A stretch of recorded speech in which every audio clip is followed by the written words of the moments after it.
John Fredericks, America's Godzilla of Truth. He's popular and proficient in picking politics with prophetic precision. And now J. Fred's picking sports. Are y'all ready for this? All across the airwaves and streams of the John Fredericks Media Network, John, Jack, and Nate, three guys that are pretty wise when it comes to picking winners. Football, basketball, baseball, soccer, golf, UFC battles, you name it. When the game is on your mind and money's on the line, Godzilla Wins is your guide to picking winners. Before you make that play, hear what J. Fred has to say. Godzilla Wins on the John Fredericks Media Network. Oh yeah, for entertainment purposes only.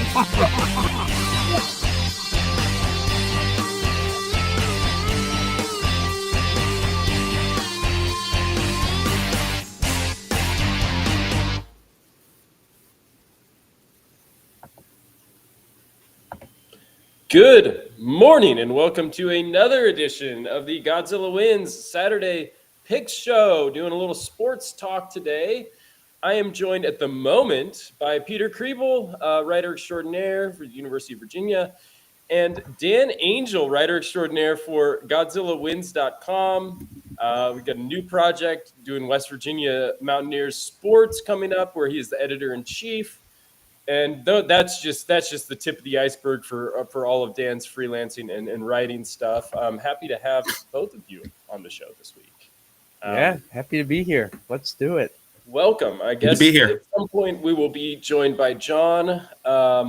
Likewise, we'll be joined by Mitch Rogers in the second hour. But while I have you guys for this first hour right now, the big talk, even amongst sort of non-hockey people.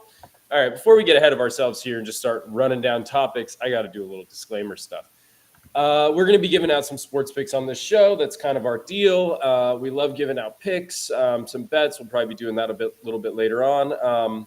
These are for entertainment purposes only. And if you have a gambling problem, I'd like you to call 1-800-GAMBLER. If you live in Colorado, Illinois, Indiana, Louisiana, Maryland, Michigan, Nebraska, Ohio, Pennsylvania, Tennessee, Virginia, West Virginia, or Wyoming, 1-800-327-5050 or visit gamblinghelpline-ma.org. If you're in Massachusetts, call 877-GHOPE-NY or just text HOPE-NY. If you live in New York, call 1-800-NEXT-STEP in Arizona, 1-800-522-4700. If you live in Kansas or New Hampshire, 888-789-7777 or visit ccpg.org. If you're in Connecticut, 1-800-BETS-OFF in Iowa or visit opgr.org if you're in Oregon. I would also like to let everyone know that this show, like many others, is brought to you by our friends at nativepath.com. We are all on our collagen journey here. As you get a little bit older, your body starts, not producing, not retaining as much collagen as it needs to be able to replace its joint health, hair, skin, nails, all of those little things that start to kind of fall by the wayside as you get a little bit older. Collagen can help you sort of rebuild those things. So our friends at Native Path are helping you out with a great deal with Godzilla Wins. Go to getnativepath.com/Godzilla to get up to 45% off of your collagen journey. Put in your coffee in the morning, put in a cup of water, put in your OJ, however you want to get it down, and you will see results in about 2 weeks. It's helped John on his weight loss journey. His joint health has been feeling better. His hair is allegedly growing back. You can see the rosiness in his skin and his cheeks on the radio 5 days a week. So go to getnativepath.com/Godzilla to get started on your collagen journey today. All right. Now that we got all that out of the way, welcome to the show, everyone. And let's talk. I mean, the big thing, even for non-hockey people like myself, it's all over my social media. It's been all over sort of the websites that I read. And it's been this Four Nations hockey. NHL has their little break, and the Four Nations hockey has really sort of dominated the headlines in a way that I guess is predictable. U.S. American fans are always going to get up for like an America event. Golf fans, even non-golf fans, sort of get up for the Ryder Cup when it's America versus Europe. We see people coming out of the woodwork, suddenly experts in all of the Olympic sports, whether it be Winter or Summer Olympics. And now suddenly everyone's a hockey expert. But lucky for us, we have a real hockey expert with Dan Angel here to talk to us a little bit and just give us a little bit of details on like what made the Four Nations face off such like a fun event and such like sort of an energetic event. The players, it seems, have been asking about this for years, and it's always sort of fallen apart in their collective bargaining agreement. Now they finally got it. Was it what you wanted, Dan? So funny enough, I'm actually the wrong person to ask on that. Oh because no, I like it's just not for me. Like I really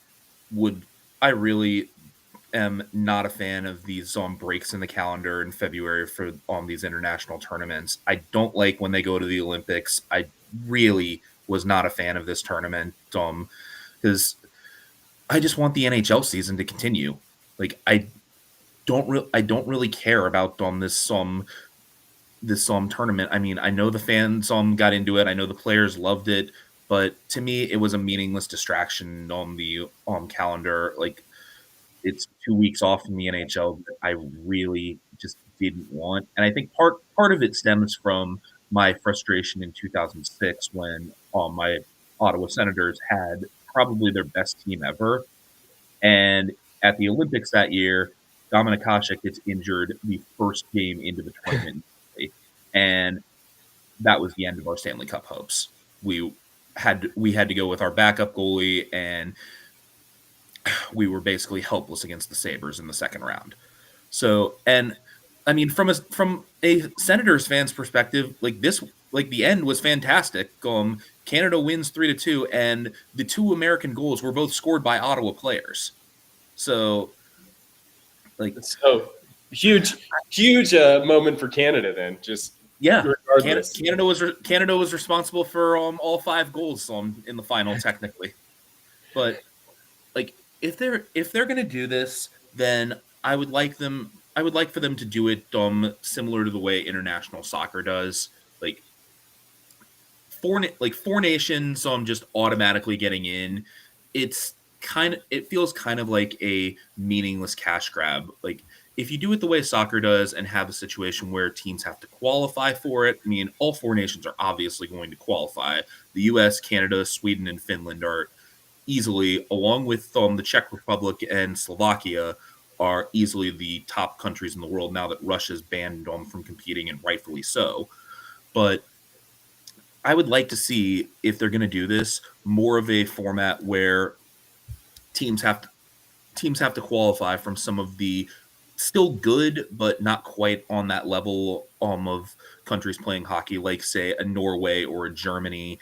Add that to the mix and make it a little bit more of a tournament, as opposed to cramming this all into 2 weeks and really just kind of forcing the issue near the end, because the quality of play in the last game, you could really see the fatigue setting in for these players playing their 4th game that had this much meaning in that many games and that many days. I mean, so I think there is potential here if they do it right, but so far it wasn't for me. Okay. I mean, I guess what I sort of was reading online and what I was sort of observing myself, it looks like this is sort of a short-term thing. It looks like they are going to move to the bigger format that you sort of, seem to want, which is like the World Cup of hockey beginning in 2028. Is that correct? Yeah, I've heard different ways they go, and it's a difficult thing to manage because they also have to worry about the Olympics, because one big difference between international hockey and international soccer is soccer doesn't care about the Olympics. Like the Olympics in men's soccer is you only get 3 players over the age of 23 per country, and that's it. So you're not seeing the full national teams like you are with the World Cup, and there's no such restriction for Olympic hockey. So, like, I don't know, like maybe they can do this like in every 2-year Can't get the thing, leg right. do the Olympics in 2026, do the World Cup of Hockey in 2028. Like that might work. You're but way over. it's also a tough thing for them to manage with the collective bargaining agreement. Gotcha. So John has come in and started the show with us.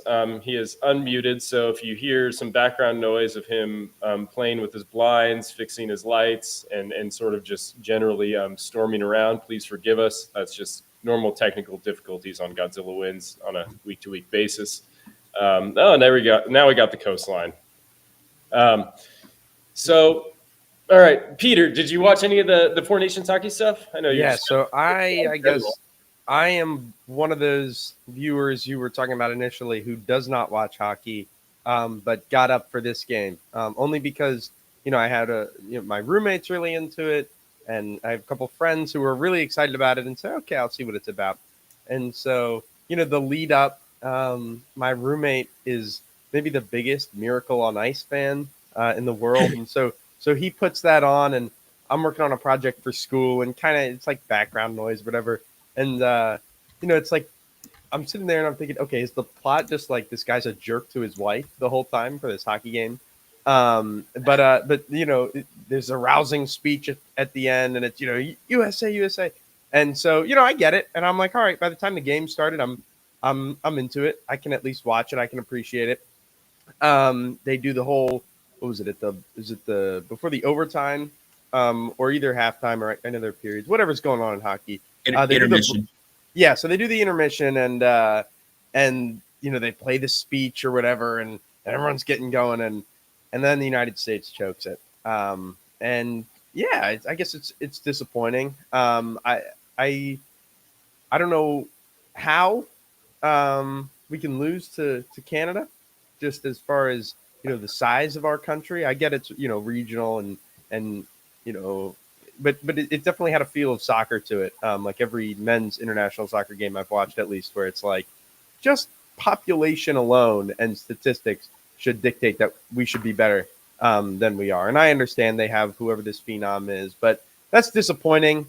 And it would have been nice to see, the storybook ending that the movie suggested we would get.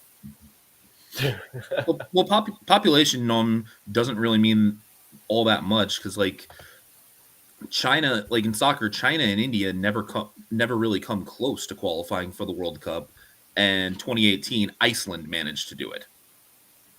It's always, yes, soccer's like the biggest outlier, right? I mean, there's like, even in hockey, like Czechia and Slovakia are countries of like 3, 4, 5 million population, and they're outstanding at the sport. Yeah. I mean, I guess I'm always like, just like for the sort of like pageantry of sports, particularly when they're sort of like niche stuff. I mean, like, obviously Dan is dialed into all of the sports all of the time. In some cases, even more particularly into what we would as Americans consider niche, although they are not niche to our friends north of the border, nor are they niche to our friends south of the border when we're talking about soccer. So, here in our little American bubble, you can call some of my sports niche. I mean, I'm pretty sure I'm probably about the only American who cares about the standings in the top division in Finnish soccer. Yeah. Yes, you are. You're one of the only people being broadcast nationally. You may be the only person broadcast nationally today on the radio that brought up Finnish soccer. So, there's always that. That's always an easy thing to knock off the list when you come on the show.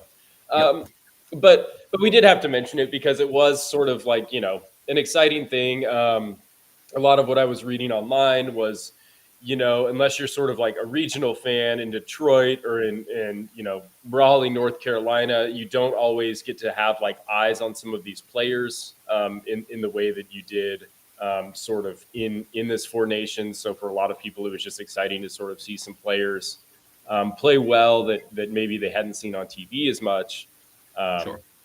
et cetera, as well. John, welcome to the show. It looks like you're locked in finally.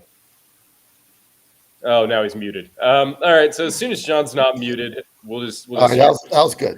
Okay. Look, so that was called the Godzilla Clown Show, getting ready for our sports show. It always Taking me 30 minutes in the hotel I'm in here at the Gaylord National Hotel in the People's Republic of China. Oh, I'm sorry, Maryland, to get this thing set up. Anyway, it's good to be here.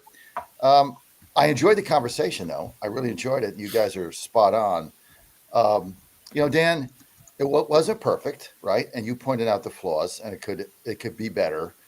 But I loved it. I mean, I loved it. It was so much better than the traditional all-star game that nobody cares about. I mean, basketball has turned it into a joke. I mean, who watches the basketball all-star game? No one.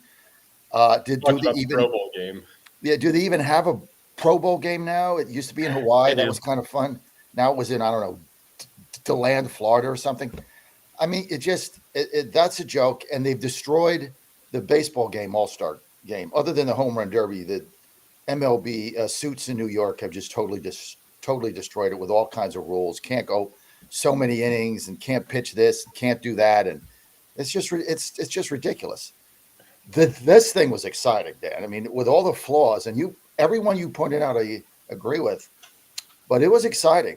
I did bet Canada on the money line on last night or 2 nights ago, because I just thought they had more depth. And to read into what Dan said, I thought the U.S. was going to fatigue, and I thought if they got into third quarter or into overtime, they were going to be in trouble. They were a big favorite, and I was able to win that bet. But look, Dan, it's a lot more fun than some of these other all-star formats, and I think the games were played with a lot of intensity.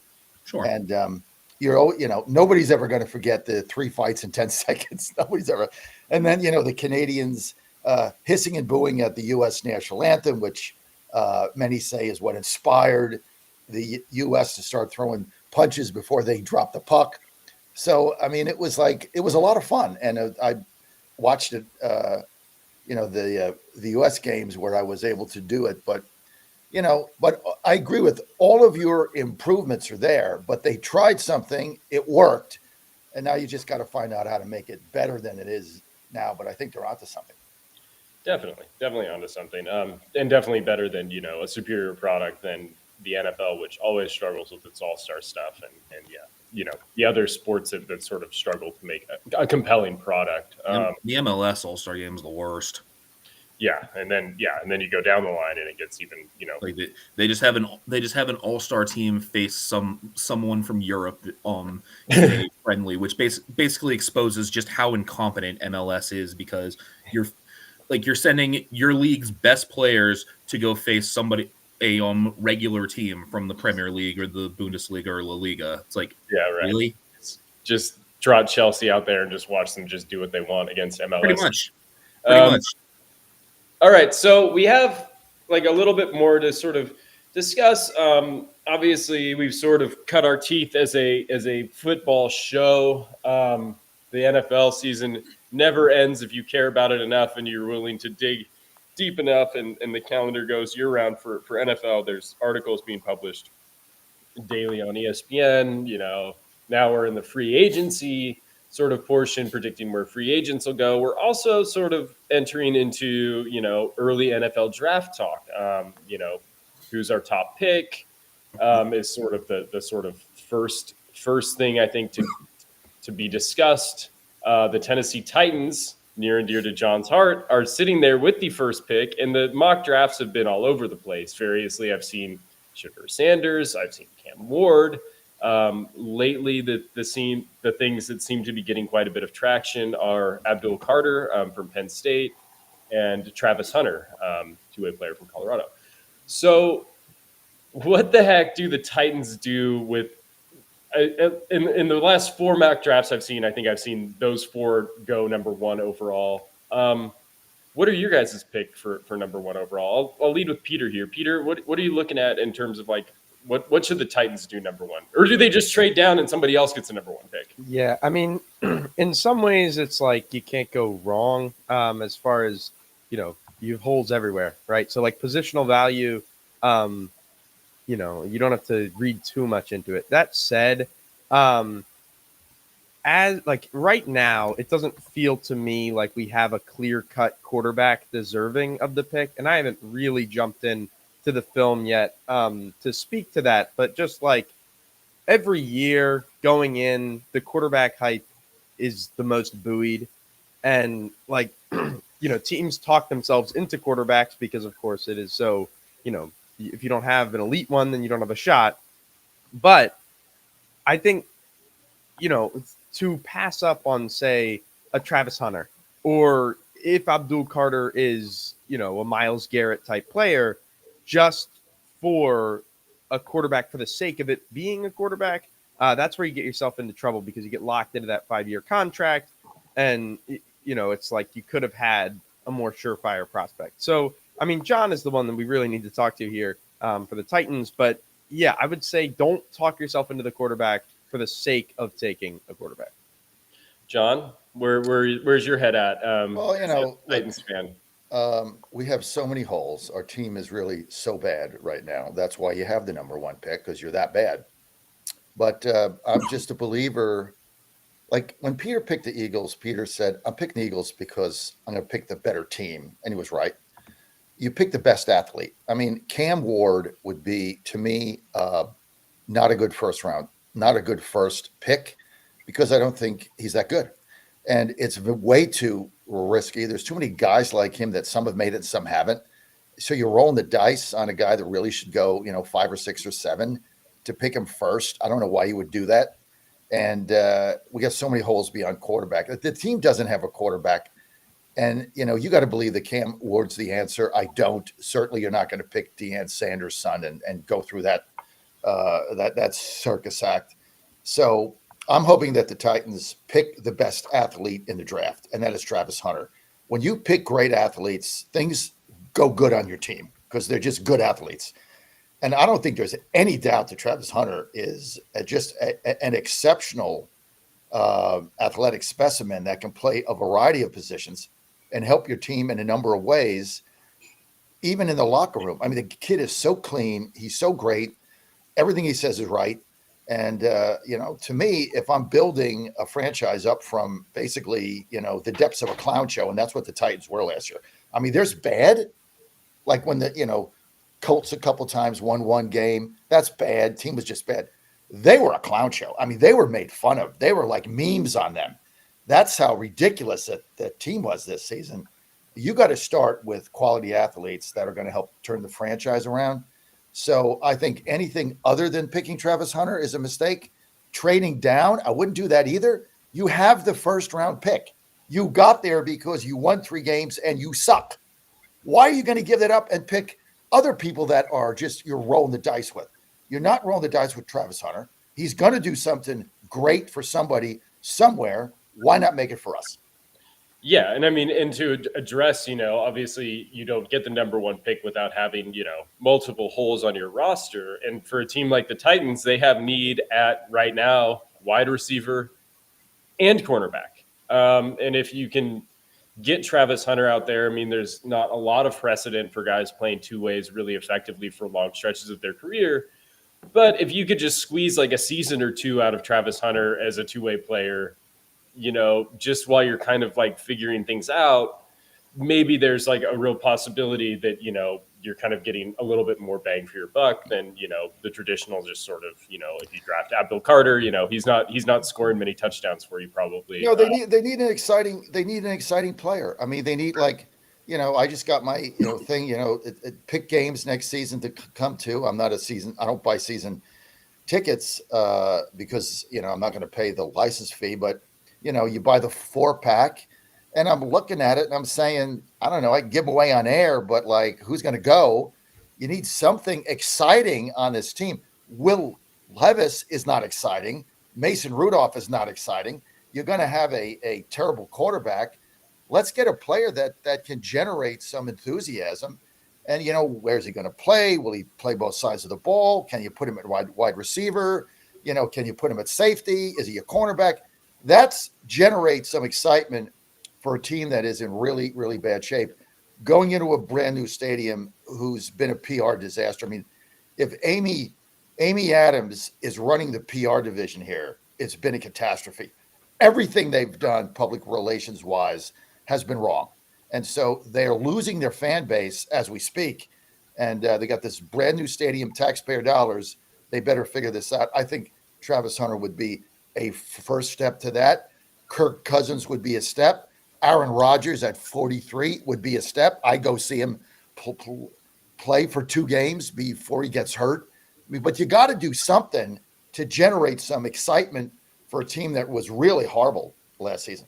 Yeah, and if you work for the Titans and you're listening, don't sleep on John's soft pitch to take over the PR department for the Titans.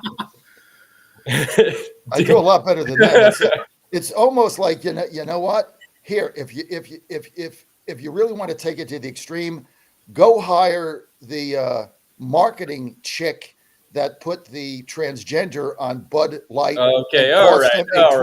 Cost them $2 billion in market cap. This isn't politics. This is just marketing 101. Leave the Mulvaney out of this. Marketing decisions in history. John, it's really offensive. They're going down that path. It isn't offensive. Yes, it is. I have a lot of dollars in marketing. John, I have a lot of transgender friends that I love. This is really doesn't offensive. matter. It's a marketing decision that was a It was a disaster. marketing issue because of conservative. They lost 20. They lost 20 share and $2 billion in market cap. It was a catastrophe. All right, hire them. Dan, let's get back on the first round pick before we got John talking about PR nightmares. Dan, what do the Titans do with this first pick? I would take Abdul Carter. I mean, yeah, okay. The Titans were third worst in the NFL in sacks, and you play in the AFC. You have got to get pressure on the quarterback if you're ever going to do anything, because you play in a conference with Patrick Mahomes, Josh Allen, Joe Burrow, Lamar Jackson. And I mean, even in your own division, you've got CJ Stroud. So getting to the quarterback has to be priority one if you're ever going to do anything. And I mean, Travis Hunter wouldn't be a bad option. Like either player is going to make a difference for Tennessee, but I would take Abdul Carter. And as far as quarterback goes, I think Kirk Cousins or Aaron Rodgers would be a total disaster. I mean, Kirk Cousins can't throw anymore, and we just saw what happened with Aaron Rodgers in New York. Like, get anybody else. There's been a little talk about, and this is a name that I've just recently sort of seen floated around as a potential trade candidate for teams that are a little bit quarterback needy, which is either perhaps the Minnesota Vikings just decide to roll with Sam Darnold for a little bit longer and they put JJ McCarthy out there. Maybe. Or it looks like Matt Stafford might be looking for a new place to play. That's more likely. Yeah. In which case the Titans could solve some quarterback issues that way. Or you just draft a player like Abdul Carter or Travis Hunter that's probably not going to win you a ton of games just on their own.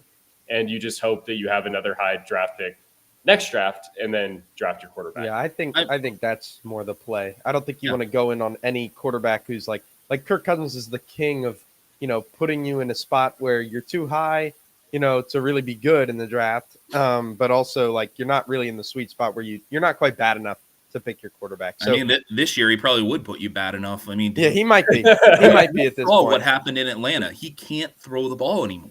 Right. Yeah. Why are you guys so down on Rodgers? Because we saw the Jets play.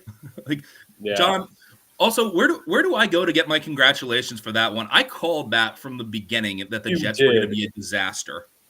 Well, on the Godzilla Win Show, you got to toot your own horn. If you think you're going to wait around for anybody else to do it, you'll go bald sooner than me.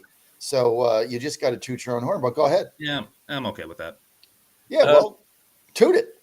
You were the guy. Go ahead. He was the guy. For sure. We're done. I mean, we were picking.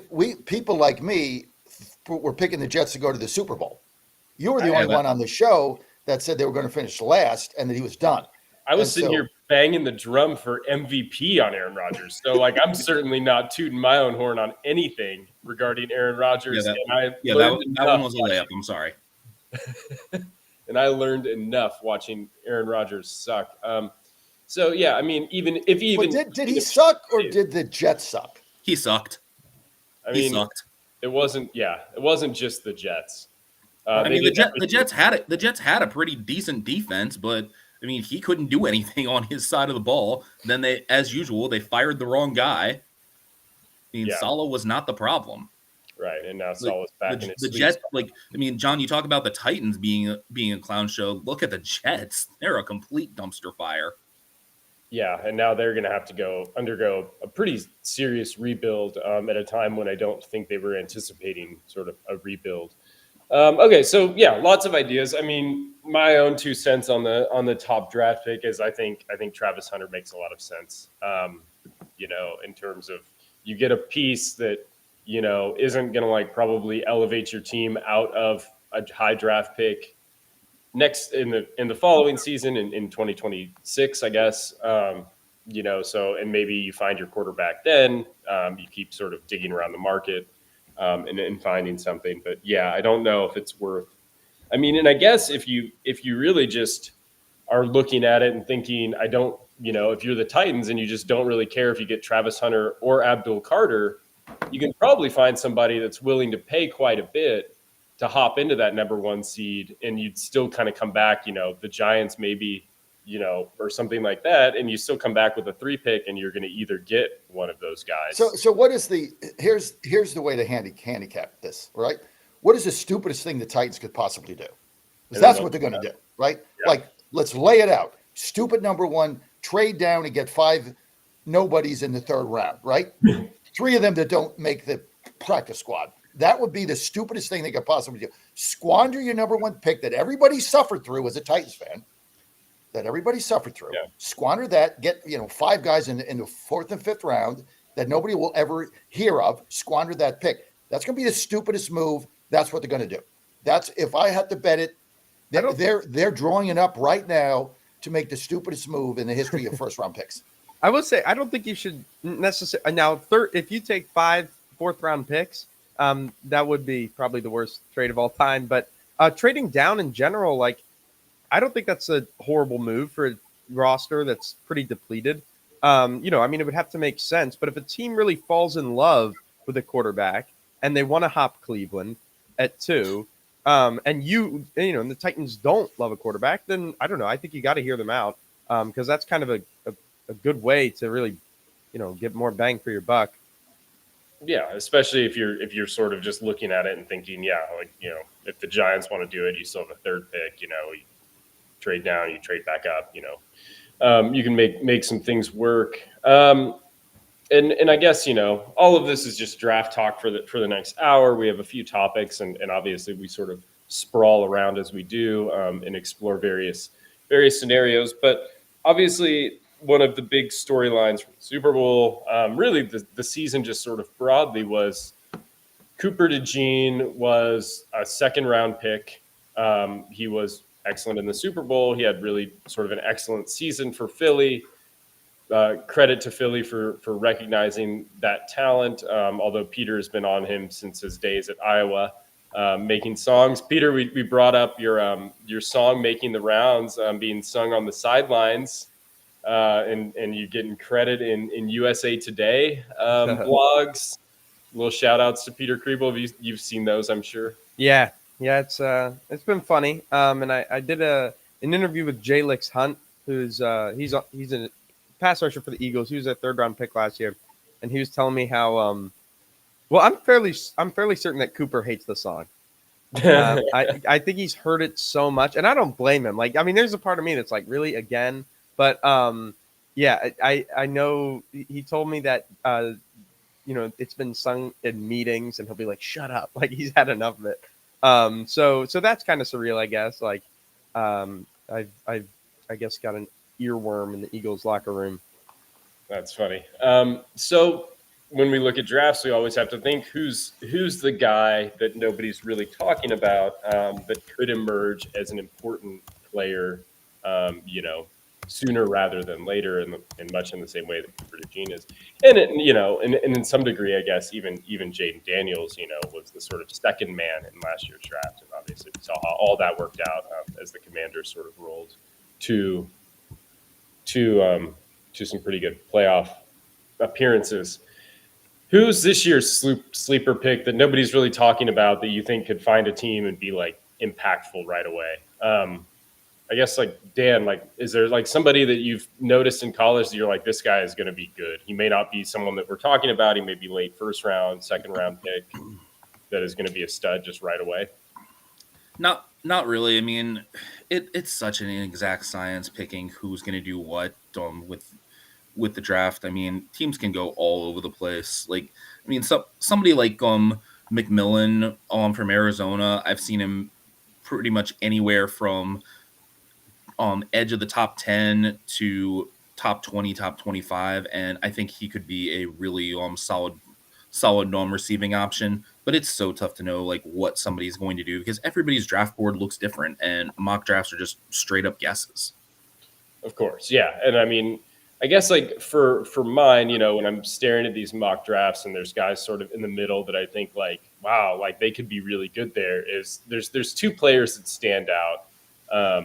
I think that whoever gets Tyler Warren in the middle of the first round will be like pretty happy. I think that's like, I mean, watching Penn State play, there were times when the offense just looked like it was falling apart. And there were times where it looked like the only person that could get open and catch a pass was Tyler Warren in moments. Like he was the offense. The other player that I think will probably land in a really good spot, whether I've seen Denver as a potential landing spot, I've seen Dallas as a potential landing spot. I think both of those are Ashton Genie will come in and just be like good. Like, right. Like he's going to fall to a place where the team is like decent enough to be able to accommodate his skill set. He's not just going to go get beat up playing for a terrible team. Like it will be a good team that knows how to use him and he will be effective right away. So where do you guys think Sanders is going? That's my question, because that's the only exciting thing about this draft is where's Sanders going, and are they going to eventually hire his dad? It's a total Jets move. So let's just make predictions. Where does Sanders go? Peter? I mean, looking at it, right? I mean, Tennessee, I don't think is a fit at the moment. I think like what would really be appealing for the two of them. Like New York, I don't think they're really ready for that show, right? Like, I get they haven't been good, but still, like, Mara is not going to want, Sanders and everyone to come in. I mean, I think of like, all right, that's kind of like a Cleveland move. Just like, yeah, they bought in on Manziel and like they like the show and everything like that. They're going to have to cover up most likely. Getting rid of their star player, Myles Garrett. They're going to need to generate excitement. So I guess Cleveland is my bet for now, but I don't know. I mean, you got 2-time Coach of the Year, Kevin Stefanski over there. So it might not be the authoritarian, Sanders regime that you might want. I mean, I look at it and I think like the Raiders make a lot of sense. They, want some excitement. I don't know if they're sixth right now on the draft board. There may be somebody that wants to squeeze ahead of them, but also there's not a lot of like, okay, so if we exclude the Titans, which seems to be the latest sort of gossip is that they're not really interested in any of these quarterbacks. So the Titans are out. The Browns are, probably not quarterback needy. They still have Deshaun Watson, or who they're trying to figure out what to do with. The Giants need a quarterback. They'll never go to the Giants. The Giants are never going to bring that to New York. It's too hot. But then the other two teams in front of the Raiders are Jacksonville and New England, who already have their quarterback. So I'm going to predict he goes to Atlanta. That's my prediction. He falls down in the draft. He goes to Atlanta. They're not doing that again. They're going to Atlanta, and why not? It's the dome that the dome his father built, right?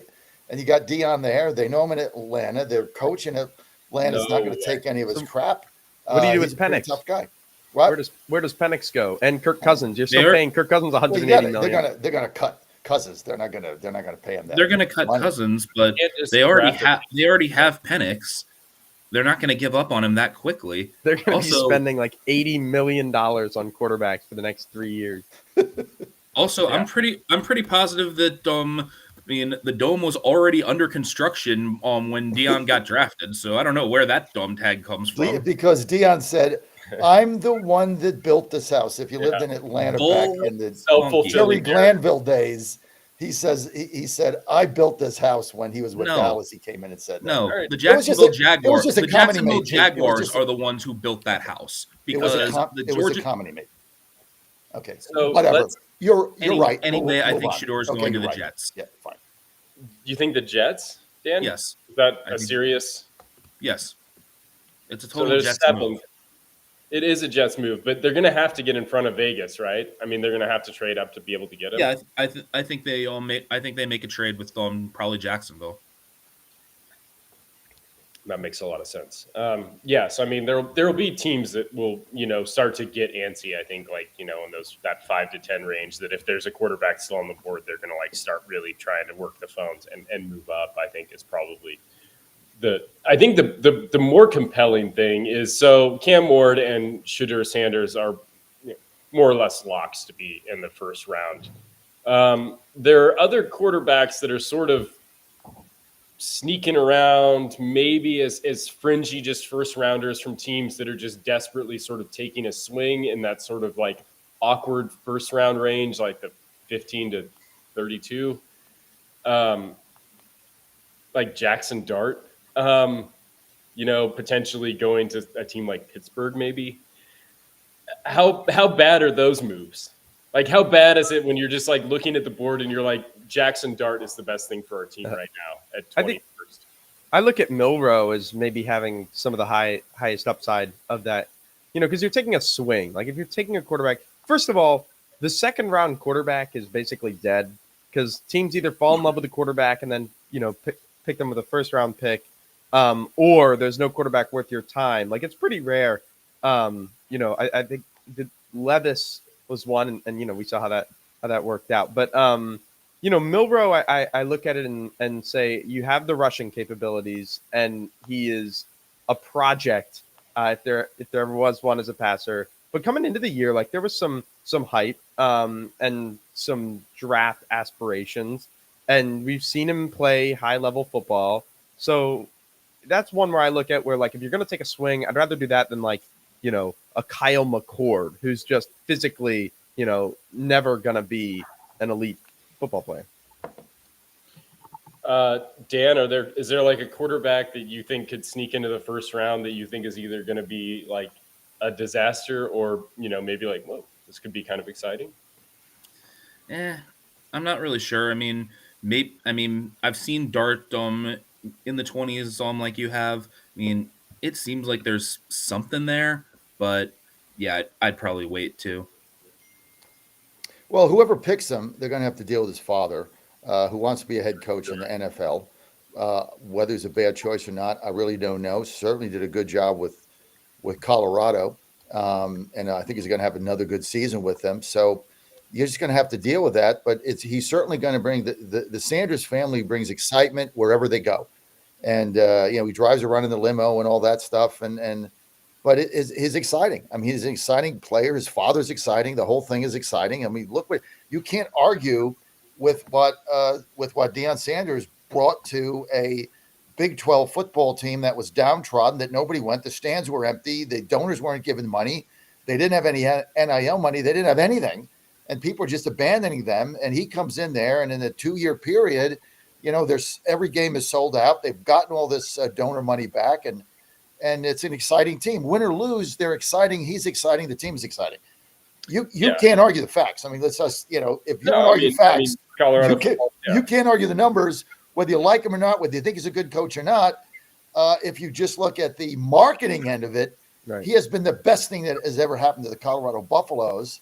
And so, why not take a shot with his son? Why not? Yeah. I think notably omitted there was wins, team wins. Yeah. And I think, well, he had more wins, Peter, going, now than they had going in. 100%. But I would be a little wary of kind of the marketing and fluff and excitement is a little bit more geared towards college. But I mean, I'm with you. Like, make it happen. Make it. It'll be interesting. It'll be fun. And say what you will. Like he can draw I mean, eyes. don't you guys think that whoever he's drafted by, is that not going to be the story on draft day one? Of course. Of course. Yeah, I mean, probably. that's my whole thing. That's going to be the media story. Athletic and all of them and all the blogs out there, and ESPN, whatever it is, that's going to be the number one story. Where he went, what his dad's going to do.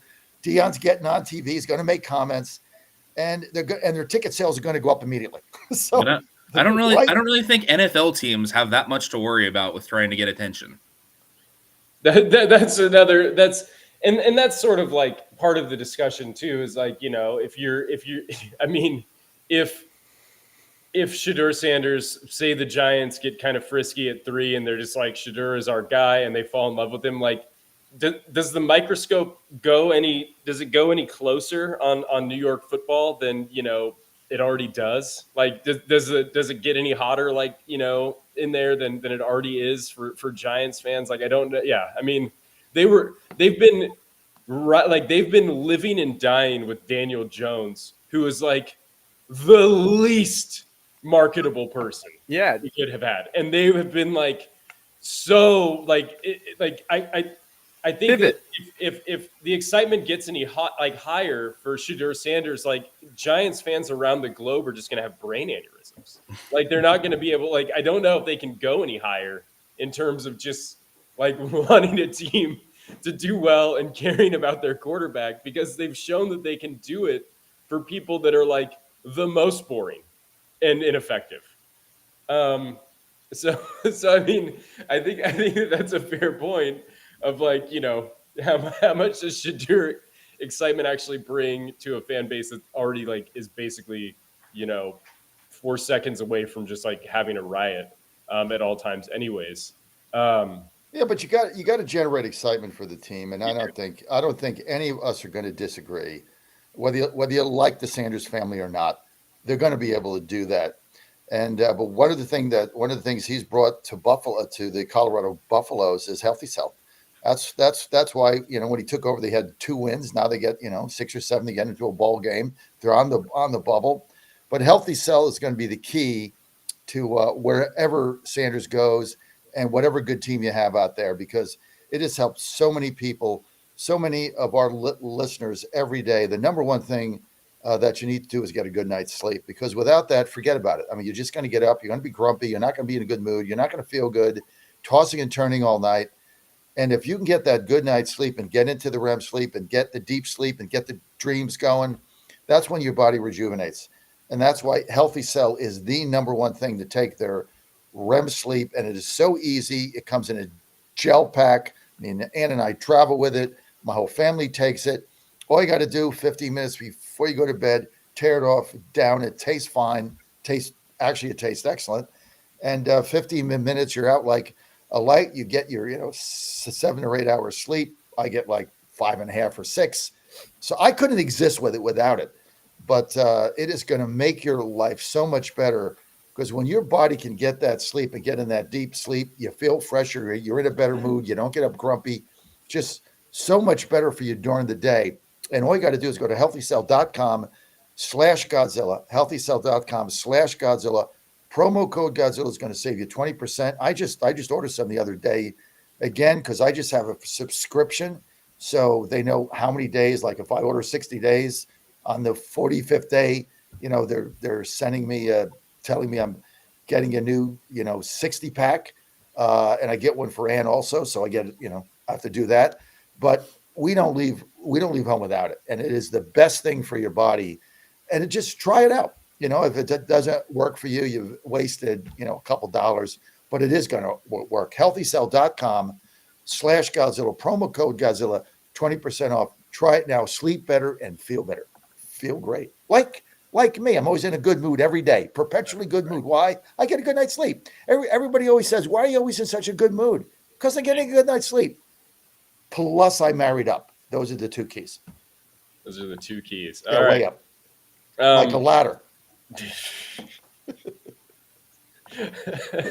Really, it's kind Mary's so far actually, up, Nate. you really see the It's ground. it's kind of ridiculous how up I married. It's like really everybody even says like, how did that happen? It's like, dude, whatever. Sometimes you just hit the scratch off, baby. Yeah, that's I think 100. I think we can attribute much of it to randomness. In John's case, and good fortune. All right, so what? Okay, so I mean, I guess like just to kind of finish this off, and then we'll do a little West Virginia baseball update here to close out this hour. But we've talked a lot about quarterbacks as people are wont to do. Our show is no different than any other show. And it really is, sort of an argument between if you're a team, whether you'd rather have Shador Sanders or if you'd rather have Cam Ward. And I just kind of want to go around the table and say, like, if you're a team, obviously some of this is scheme fit. Not, Cam Ward will be better some places than other places, et cetera. Like, but those sort of things aside, if you're just looking at as a GM of a team, like, would you rather have Cam Ward or Shador, and all that they bring respectively? Peter, like, which one, if you're the GM of a team that needs a quarterback, which one are you sort of thinking maybe has the stuff that you want? First, I don't know. Initially, I'd say Cam Ward. I got to watch more, but he moves better than Sanders. And I mean, you're talking about what do they bring? Like, give me the pure quarterback without his dad coming along. Like, I don't have to hire Cam Ward's dad, which is a nice plus. Yeah, I mean, again, like, I really got to jump into it before I can give an honest review. But like, a lot of what I saw at Colorado wasn't necessarily like pro style, and neither necessarily at Miami, but like, I don't know. I think what Cam Ward did at Miami this year was pretty alarming. Dan, do you have any sort of initial opinions on which quarterback you'd prefer? Well, I got to see Cam Ward for a half in person at the Pop-Tarts Bowl, and I was really impressed with what I saw. I mean, Iowa State could not touch him, and Miami's offense didn't get stopped until he pulled himself out of the game in the second half. So, yeah, I mean, obviously it's just an exhibition game, but he was outstanding all year. I saw him in person against Louisville, same thing. So I really like what I saw from Cam Ward. I probably wouldn't spend the first pick overall on him, but I think he'd be a solid first-round choice. Everybody's looking for the next Jaden Daniels, right? I mean, Oh, we were on the 100%. show 1 year ago. Nobody was sitting here talking about, wow, whoever gets Jaden Daniels is going to go to the NFC Championship or AFC Championship like the Washingtons did. So they're all looking for that. Could Cam Ward be the next Jaden Daniels? I don't know, but that's what happens if you pass these guys over. I'm here saying he's not that great, should be a first-round pick, but on the other hand, maybe he is the next Jaden Daniels, and then you're kicking yourself for the next 10 years.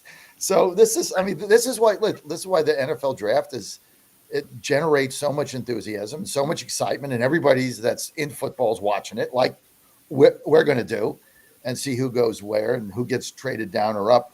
But I tell you the other thing, I know we're going to get to college basketball in a minute, but I just got to say, West Virginia on the bubble. They're on the bubble. They got to win. Big win against Cincinnati earlier in the week. Big win. They go to Texas Tech today. Tuesday night, they're at home. You got to check this out. Tuesday night at home in Morgantown. Texas Christian coming in. The Frogs coming in. These are now all must-win games for the West Virginia Mountaineers if they're going to get in the dance. Because I don't think they're going to win the tournament. They're all must-win games. We got tickets to give away. We got great seats, first-level seats. All you got to do is call the show, talk to Al, get on the air. Give us your thoughts on anything. 888-480-JOHN, 888-480-5646. 2 tickets will have your name on it at will call. This is going to be Tuesday night, February 25th in Motown. 888-480-5646.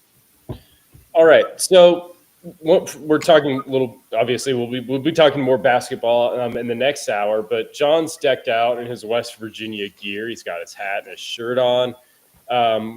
Working on some West Virginia sort of content and media stuff for the website. And this is now, John. This is your time, and Dan too, if you're dialed into West Virginia baseball right now, to give us a little baseball report on the Mountaineers. Well, listen, the most exciting thing that we're doing as a company is in a week, I think, in February 26th. How many days is that? Right, Dan? 4 days. We're launching a new website, wvsportsnation.com, wvsportsnation.com. Say it again. It's not up now. If you go to it now, it'll say it's coming soon. It's going to launch on Tuesday or Wednesday, I think, wvsportsnation.com. And Dan Angel, who's on with us now, is our editor. He's our editor in chief. Jack is the chief operating officer.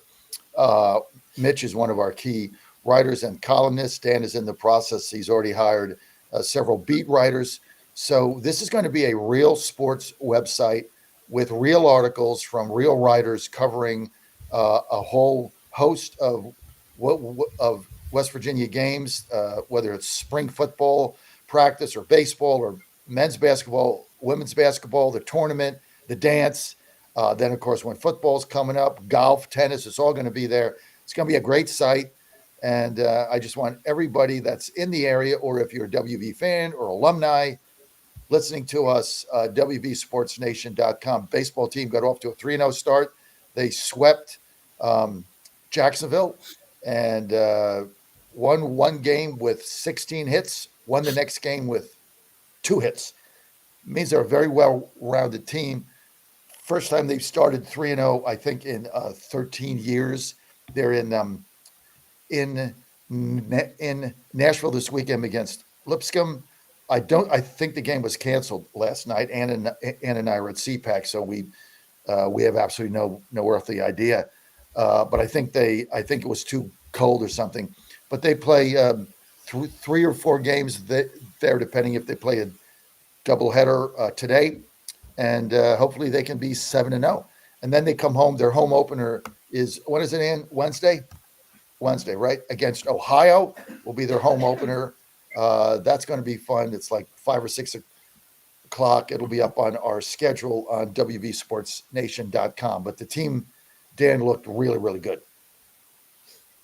Dan, you've been locked into Sure. West Virginia baseball yet?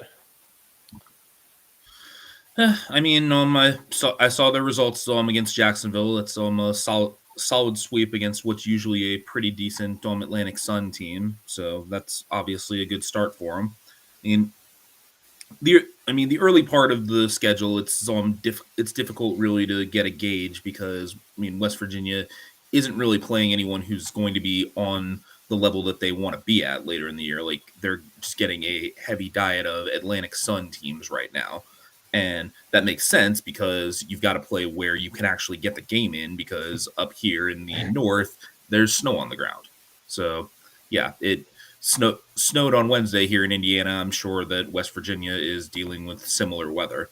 But, it'll really start to get interesting for West Virginia when we get into March, when they have that series in Stillwater against Oklahoma State. That'll be when we really start to get an idea of what this team is capable of. Yeah, and exciting times. If you're a fan of West Virginia baseball, obviously a really great season last season. With some really great talent, and hoping to run it back again this season as well.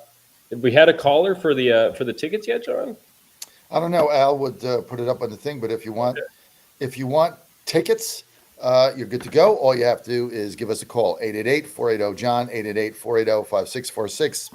Al will get you right in, and we've got 2 tickets with your name on it, and we've got a bunch to give away. These are great seats. Mountaineer basketball, it's going to be on Tuesday, February 25th. The Froggies coming to town, must-win game. These are all must-win games now. You just got to win them all, especially at home. You lose one of these conference games at home, you're not going to make the dance. They got to win them all.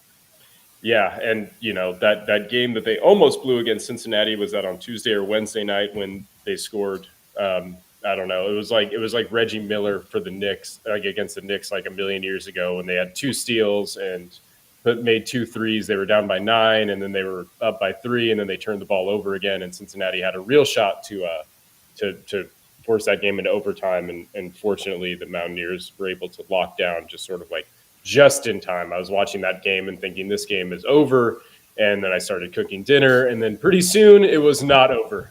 It was in fact quite close. So credit to them for toughing it up. For joining Mitch Rogers joining the show, also wearing West Virginia gear. I didn't get the memo. Everybody's got their West Virginia stuff on except for me. Okay, so we're gonna do a quick little reset here. Towards the Seattle Sounders, come on. We're gonna do a little quick reset here at the top of the hour. I think Dan Angel is gonna leave us. Do you have something else to go do, Dan? Yep. And Mitch Rogers is joining us to fill his seat.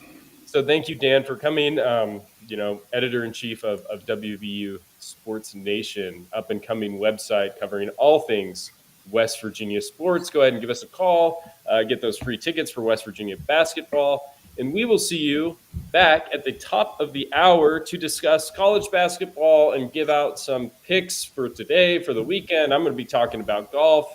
I'm irritated about the Spurs. Spring training's coming up. We got a lot of topics. So don't change the dial. We'll be back in 1 minute. P.S. Screw Alex Bregman. We'll be right.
You're listening to Godzilla Wins on the John Fredericks Media Network.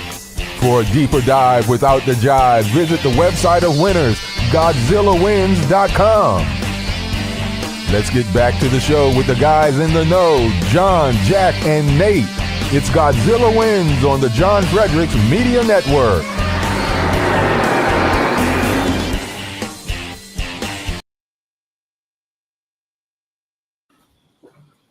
Welcome back, everyone, to the Godzilla Wins Saturday Pick Show. Joined by a little bit of a different crew than we had for the first hour. We had to say goodbye to Peter Kriebel and Dan Angel. They are both off.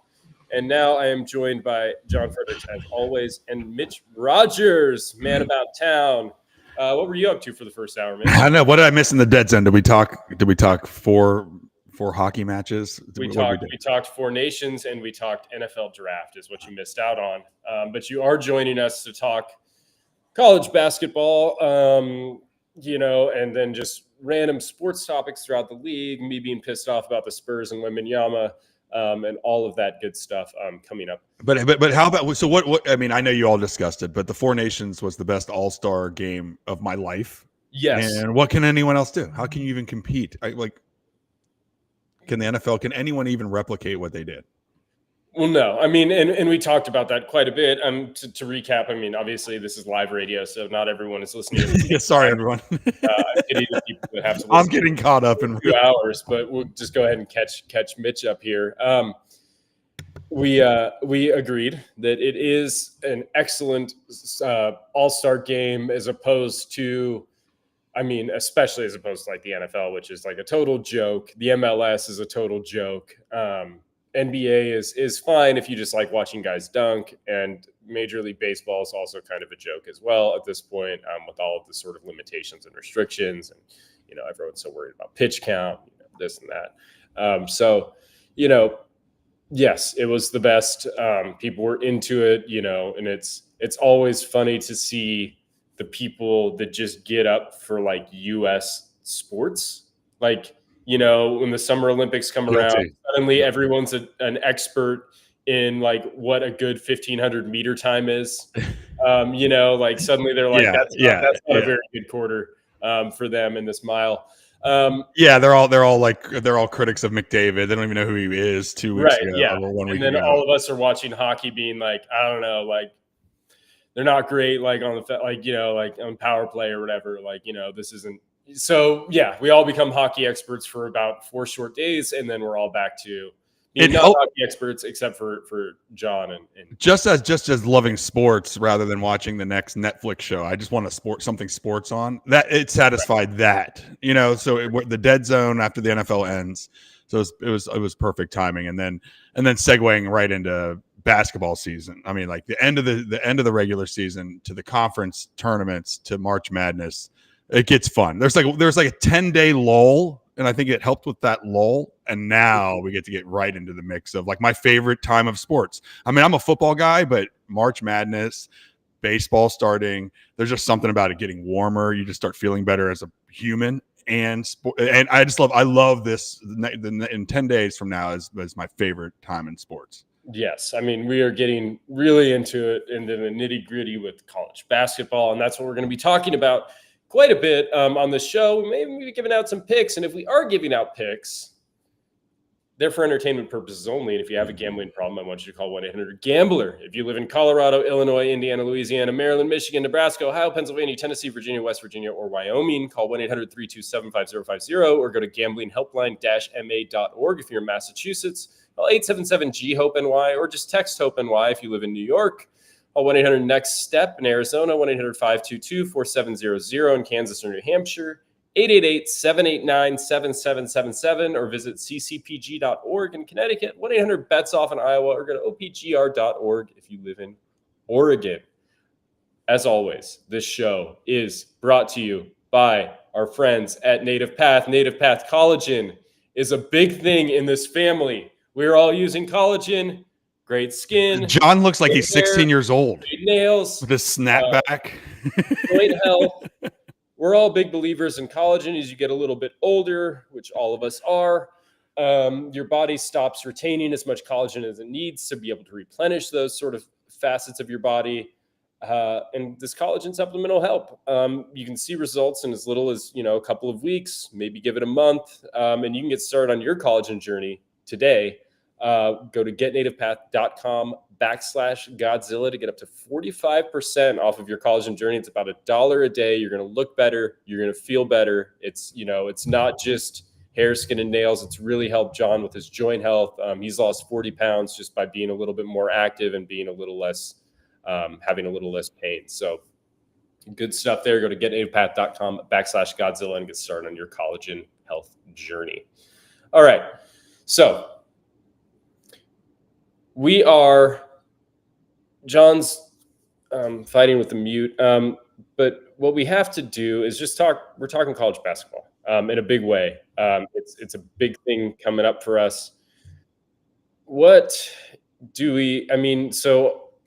think we can agree that Auburn is the best team in the country. I mean, Bruce Pearl they were excellent against Alabama. It's the second time he's won a 1-versus-2 matchup in his career, and he's done it with 2 different teams, which is just insanely impressive on its own and speaks to how good he is at not just building an extremely talented roster, which they have, but also getting his players to play up in big games, which is something that other coaches can sometimes struggle with. And getting them up for, if you're playing Alabama during the regular season, who's, has bounced around, between all of the top 5 spots, I think, and you can beat them, you're really in good shape for the tournament being tested this early in the season. So is Auburn the best? Are they the best by such a clear margin that we can go ahead and crown them? Who are teams that maybe you think could be challenging to Auburn, I guess, is sort of where this is going. I started getting hyper-focused this week with some college basketball and the SEC in particular. Like, I watched that Alabama-Missouri game. I was super impressed with Missouri. And then now watching the SEC all the way through. I misspoke last week. Kentucky is a top 25 team. Sorry about that.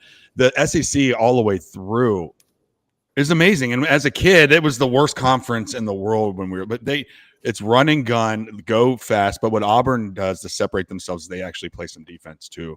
And they know situationally when they're playing, they'll turn it on, or they can be a run and gun team if they want to. Yeah, Auburn feels like they have that switch. Alabama doesn't. Like Alabama has no defense. They just have one mode, and it's just gun, gun, gun. Fast break down the court. We're going to have to score 94 to beat you, 94 to 88. Auburn has a sense with their great coaching that you just mentioned that they can pick it up and become a defensive team if needed, and that's the difference. Yeah, and I mean, there's so much just like value in like not only like because the SEC has never been really like this loaded. I mean, we were talking about it on the show last week. It looks like maybe 14 teams into the tournament. That's crazy, which is nuts. I mean, there's like South Carolina is one of the outliers, and I can't remember the one other team, but it's like it's crazy. How many teams could potentially sort of get berths in the so the question is, how did the SEC become so good in basketball so fast? Right? Money. That's it. I mean, money. I mean, that Mitch and Nate gave the same answer at the same time. They got all the money. They got all the NIL money. They got all the donor money. Now you can pay players. They got plenty of money for that. So they got all the money, and now all of a sudden, the ACC's second fiddle, other than Duke, and you got the SEC, which was football's, that's where football's played, is now going to run the table in the tournament. And I'm not saying it's a good thing or bad thing, but it is what it is, right? This is just facts. You get the money, you get the best players, and now all of a sudden, you're right, Nate. We could, 14, every single team can be in the tournament. Yeah, I mean it's incredible. You got Florida, you got Auburn, you got Alabama, you got Auburn are the top three, obviously, but any of these teams, you go right down the line, are going to be able to get Tennessee, the dance. A&M, Missouri, You go Vanderbilt right on the bubble. Vanderbilt's on the bubble. Old Miss is probably Georgia, Georgia, Mississippi State. Mississippi State is probably safely. I mean, it's just nuts. And it happened like that. It just happened in a snap of a finger. All of a sudden, the SEC is dominating basketball, and you look around. Other than the Blue Devils, you're saying, "Well, what? Wait! I thought basketball was ACC. I thought they dominated that, right? Mm-hmm. Virginia and et cetera, Clemson. Where are they? Other than the Blue Devils, nowhere to be found. South Carolina, et cetera. I mean, it really is sort of incredible, and in some ways, I think that it was easy for us to it's easy to look back and say, like, it makes a lot of sense, right? With the NIL money flooding in.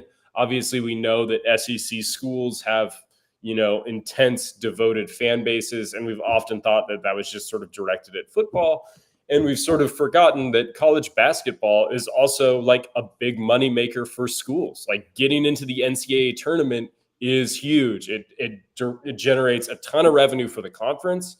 It generates a ton of revenue for the schools themselves. And if you can get this many teams in, that's like a big money maker for the SEC just generally. And like it makes sense in terms of, a college football roster has 60, 70 guys on it.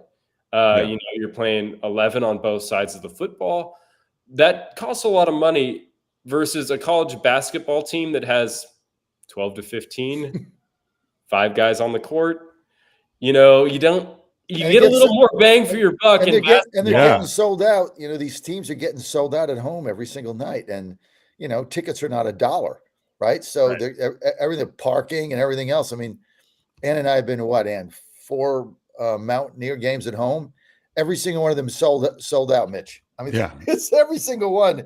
There's people, hanging from the rafters on a Tuesday night. And, tickets are, $25 a pop, and they got 18,000 people plus parking. They need to fill that. They need to. Hey, and I want to give not a shout out, a shout down. Hey, students, we need to get to those games on Tuesday nights in Morgantown. When I was a kid, when I was there, we packed that place. It was full. Last week was embarrassing. Get to that damn stadium. Get to the Coliseum and root for your team. They need 3 wins to get in the tournament. Sorry. No, you're right. Madness is rolling. I mean, I was talking about this in the first hour, but even like the big game they had against Cincinnati, where it was like, it started to fall apart at the end. I mean, I'm sure Mitch was watching that. I was almost embarrassed. It was the worst daddy moment ever. So it was the best moment to the worst moment. So all of a sudden, my kids gather around. My wife even is watching the game with me. We're up 9, with whatever, 27 seconds. Did you lay 3.5 with West? I yelled so many cuss words. My kids were like, "What?" I turned into the 18-year-old me or the 21-year-old me that used to be in Morgantown for like 1 second. Then I had to bring myself back. I'm like, "Sorry, everybody, it's fine." But if they would hit that 3, to end it, I may have been divorced. I mean, I started cussing. But yeah, I mean, in the Cincinnati game, that makes me mad too, because the hugging stuff, like, we should be packed for that, man. We love Huggy Bear. It's if Huggy was there, we would have packed it. But yeah, that's yeah. But it is weird. Like when you look at it, it's with the Big Ten on the top, or the Big Ten and the SEC on top of basketball. I don't like it. I mean, they're football. ACC only has like 3 teams that are in right now. The Big East only has maybe 2 or 3, and UConn kind of on the bubble, but they should be in. Man, it's topsy-turvy, right? How things have changed. We used to sit here even 5 years ago. It was like, who's coming out of the Big East, who's coming out of the ACC. That's always going to be top tier seed. I mean, and now you're talking about the Big Ten, which basically ever since Indiana went down the tubes, they haven't even been a factor. And now this because of the money, and who's got the SEC and the Big Ten have got all the money, so they're getting all the best players. I mean, it's kind of incredible how this money thing is just, everything is turned on its head, and you just got to be able to deal with it. Well, right? Now you're allowed to get away with it. I mean, and Nate brought it up. When you only have 5 players, when you started to get a little tricky, when you started to get a little bit cheaty, you got caught. I mean, obviously, if you have the best recruit in the nation, and all of a sudden, like, Florida Gulf Coast is jumping out of the court and dunking everywhere and going to the tournament, you go, But now it's allowed, and now that it's allowed, the SEC and all these teams and all these, especially in the South, they're just taking advantage. And why wouldn't you? I mean, it's such an easy recruiting tool. More money. It's warmer. I mean, when I was in Morgantown, it rained. I mean, I think we had like 5 nice days a year. So it's hard to recruit. I remember when we were voted the number 1 party school, our professor, my political science professor, was like, "Do you really think we party more than the guys at Florida State? It's nice every day." I'm like, "Yeah, you're right. So 100%. When you're recruiting down there, it's just an easy tool, plus now money. Right. Yeah. I mean, and if you're somewhere like University of Florida, who's a top tier team now as well, you're just looking around the state thinking, like, it's not hard to keep guys in state, like, this is easy. Like, it's just such a huge, I mean, plus, you can pay them, the weather's awesome, and they're so close to home. Plus, Nate, here's another factor, right? In Florida, which is now real. All the stuff, the money's now is real. No state income tax. Yeah. Right. You get NIL money, you got to pay, you get a scholarship, there's no income tax. You get NIL money, you're paying income tax on it. We know that because Ann just went through it with our player. You got to pay income tax. You go to Florida, there's no state income tax. So that there's a lot of things that go in. Let me give you my sleeper team, though, to win it all. I'm going to give you my sleeper team. You ready? Ready. Write it down. Big 12 conference, the Houston Cougars. Oh, this is the most dangerous team to play against, one game on any night, on any time. Yeah. They're big, they're massive inside. They play the most suffocating defense inside the perimeter I've ever seen. They switch, they play zone, they play man. They are the number 1 defensive team on the floor in any situation. And they got some shooters, and they got an inside game, and they get offensive rebounds. This is a team you don't want to play. I mean, I'm picking them to win the whole thing because I'm getting some great odds with them. But I think they're the sleeper in this tournament, that they don't have the one big standout star that some of these other players have. But, man, you play defense like that. Remember, what was the guy that retired on Virginia, Tony Bennett? Yeah. That guy was in that guy was a top-tier team for years, and all they did was play defense. They didn't have anybody who played offense. They stopped teams. Games would be like 53-50. They just win those, 58-50. So that's my sleeper pick to win the whole thing. Yeah, and I mean that's an excellent pick. I mean Houston has done. I mean, so they lost to Auburn early in the season, in the non-conference. That no shame in that. Auburn's probably the best. I mean, if they're not the best team in the country, they're in the conference. They're the second best team for sure. Right. And then we have, they have 3 other losses on their schedule, all of them in overtime. Yeah, like Texas Tech was overtime, their only conference loss. Yeah. I mean, so that's just crazy stuff. I mean, the defense is outrageous. And, as we sort of get into handicapping teams that, perform well in the tournament, that don't perform well in the tournament, you're always looking at, are the teams balanced? Houston is. I mean, I see top 5 in defensive efficiency, top 10 in offensive efficiency. And do they do things that make teams uncomfortable? The answer is also yes. Teams that play incredibly slowly in the tournament, like tempo-wise, tend to perform extremely well in one-and-done sort of situations, because it can bother a lot of teams that aren't accustomed to playing a really slow-paced game, because they have trouble sort of finding their rhythm.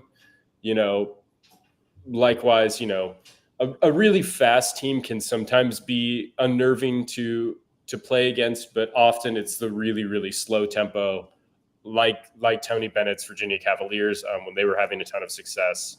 They can really sort of foul up good teams, just kind of just clog the works for who'd you guys pick for the new Fairleigh Dickinson or the what was it, George Mason, right? One of these teams that come from nowhere and get the Sweet 16, win a couple of games from the lower brackets. Anybody got a crazy one like that? I mean, I think there's so much that goes into the seeding, because a lot of those teams, like those George Mason teams, like Fairleigh Dickinson, like they're not going to just automatically qualify for the tournament. They really have to play well in their sort of conference tournaments. They have to get the automatic bid, otherwise they aren't going to be there. And looking at it, and I talked about this team on the show last week, and they're still projected in the bracket right now. But like, I look at a team like McNeese State. They have a high level coach. It looks like they're going to be in the tournament. They do some things well. Not great.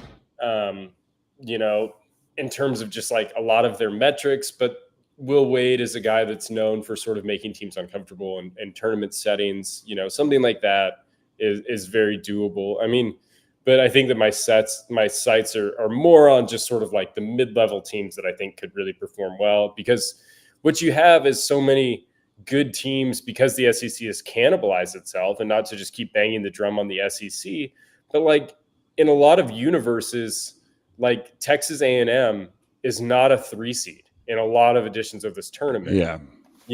Mississippi State's a 5 seed who they've played a hellacious schedule in the SEC. Missouri's a 5 seed. Which is crazy. Missouri is so good. Like, right. So you have like all of these. Ole Miss is a 6 seed, projected. So you have all these teams that are like, 3, 4, 5, 6 that you're like, this is crazy. I mean, they just play an insane schedule. Crazy. But see that if you listen to what Nate's saying, these SEC teams are banging against each other right down the stretch here. Then they go into a tournament, they bang against each other in a tournament, and then they go to the dance. I mean, you got to say, injury, fatigue, tired legs, something, because they're banging against each other every night. That's why a team like Houston, who I'm picking to win the thing, my outlier team. Another team I think makes its way somehow into the Sweet 16 is New Mexico. This is another team. I like it. They're better than anybody thinks they are. They just win games. Everybody says, "Oh, their conference sucks." Yeah, but you can only beat the teams you're up against, right? Yeah. My true sleeper. You brought up George Mason. I'm not talking about George Mason. So George Mason are projected to be in the tournament, right? They are, but they're playing VCU today, and VCU has won. So this is your like pure clean sleeper. They've won 11 out of 12. They're definitely a perennial bubble team. They might not even make the tournament. I don't know if they beat anybody in the top 100, but they're hot right now and they're local. They're right down by Colonial Downs. We're going to do a little pitch for that later. Yeah, exactly. So VCU can be the true sleeper, like cruise in there. Dickinson was. Yeah, exactly. And then go on a run. So I'd like that. I'm going to watch it at 4:00 today. It's VCU and George Mason. So I'm excited for that game. That's my wife's alma mater. So yes, my wife always one-ups me. Like after the West Virginia went on the Pittsnogle run, and then the next year, like George Mason went to the Final Four, or 2 years later. So it was like, oh, that was fun. Whatever. Well, yeah, and I mean, and then you look at teams that have incredible pedigrees that maybe aren't like what we traditionally think of as mid-majors or sort of like sleeper teams, but like Kansas has all the talent in the world, and they've played horrible lately, just atrocious. Yeah. Which I love. As a Big 12 guy. Mitch, why does that make us laugh? Like whenever they lose, I know. Well, actually, it makes me mad. It makes me mad because West Virginia finally won at their home, right? Over there, and now they're not that good. They have the talent on paper, and their coach is supposed to be like, Hall of Fame. Bill Self is a great coach. He's supposed to be Hall of Fame coach of all time. Well, you know what? They don't embrace the nil. They you know what? They used to have like Perry Ellis, who was on the team for like 7 years. They need people that go bald. They have full head of hair when they start, and they go bald at the end. I don't know if Kansas likes the new world. They're going to have to embrace it, but I feel like Kansas always just got great recruits because of their program. Kansas. Yeah, exactly. Now you got to show me the money. And they stay there. Now you got to show me the money. Show me the money. Speaking of money, I tell you what, Colonial Downs, guys, I'm a big race fan, and we got the most exciting thing coming up in Colonial Downs. Speaking of Virginia Commonwealth University, VCU in Richmond, 20 minutes out is Colonial Downs. For the first time ever since it came back, they're having a spring meet. It's only 3 days, and I'm going to be there all three. It's so exciting. It's going to be March 13th, 14th, and 15th at Colonial Downs. I'm going to be there in the suite on Thursday and Friday, plus time 12:45 p.m. Friday, we're having a big deal. If you want to come to our suite, we got food, we got drinks. We're going to have so much fun. I'm coming. All you have to do is email Lucy that's LUCIE at jfradioshow.com. That's going to be Friday, March 14th. Come and join us in the suite. We'll open it up at noon. Free drinks, free food. Have fun. I can only take 20 people, so as soon as we give 20 away, 2 tickets max. Just email Lucy, LUCIE, at jfradioshow.com. And on the 15th, which is Saturday, the Virginia Derby, which is typically run in September, is going to be run on that Saturday, $1 million purse, and the winner gets an automatic bid to the Kentucky Derby. That thing is going to be packed and sold out. I got tickets, though, for you if you want to go to that. I don't have the suite for that. I got the suite on Friday. But if you want to go to that, they allowed me to promote 5,000 tickets at $5 each for the average guy out there that wants to go, that can't spend $50 a pop. Just go to Ticketmaster.com, put in there for the $5 seats. As soon as those 5,000 are sold out, it's gone. Do it now. This is going to be March 15th, post time, 1 p.m. Do not want to miss this. It is going to be the race day in Virginia of the year on Saturday, the 15th of March. I love the affordable seats or the $5 seats are awesome. You're like growing the sport because it does. People think it's a snooty, a high class thing. When you go to it, it is the most. It's not. Exactly. You're basically like at a NASCAR race when you get in there. Everyone's gambling, dollar bets everywhere. Everyone's drinking, having fun. Like if you can get in there for $5, take advantage of that. That it's so much fun because I was the same way. I always thought a horse race was going to be the worst thing in the world. It's the most fun event you can go to. Yeah, I mean, especially the spring meet. It's going to be fun, and winner goes to the Kentucky Derby. Mitch, you and your wife, you guys need to take Friday off. Get your daughters out of school. Take them to come to our suite. You'll have so much fun. There. Yeah, listeners, now there's only 18 left because me and my wife just took 2. Boom, done. But you got to email Lucy. I will. If you don't email her, that we lose track of it. And don't put you're getting Del Wobbs your basketball tickets. Save them for Colonial Downs, or you'll end up with 2 Mountaineer basketball tickets Tuesday night. I might have to go. We need to fill that place up, man. Come on. Yeah, you need to go. I know. I'm going. I'm doing it. I'm bringing my daughter. Yeah. Great racing experiences at Colonial Downs. Yeah, and it really is like not snooty. I mean, you think it's going to be snooty, and then like anyone that's gone to like a horse track knows that like it's mostly just people just wandering around being degenerates. And like Like I told you last week, our county is like a horse country. We have polo starting next week, and it is the most debaucherous. It's so much fun. Yeah. Like I like the stories of like the Preakness at Pimlico are just like bordering on like legendary, because they can like if you can basically fit it in your cooler and drag it into the infield, you can bring it and it just gets pretty intense. It's become a little different now. I talked about the Gold Cup race that we have here, but that was our rite of passage for anyone that grew up in our area. It was like this. You're just allowed to drink and you're allowed to like drive. So meanwhile, there'd be like 100,000 people drinking that day. There's never been one DUI ever in Fauquier County on Gold Cup Day, because they just turn we would be in pickup trucks, in the back of pickup trucks, like just flopping around. They'd be like, just go, sir. You're fine. Just get out of here. Rite of passage. So, all right. So just kind of around the world of sports, we have some topics. I myself have a topic. I know that John's probably going to want to talk a little bit of baseball. He can't get enough of dragging Alex Bregman, but I'm sure there's other things he's excited about too, especially without Jack here to push back on him on his just unrelenting. It's like a free day.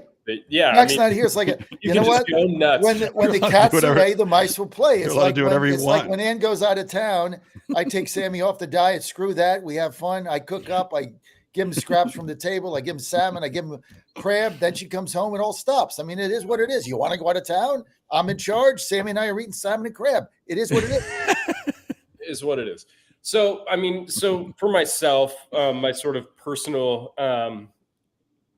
sports that I care about that I seldom talk about on the show is I'm a South Texas guy.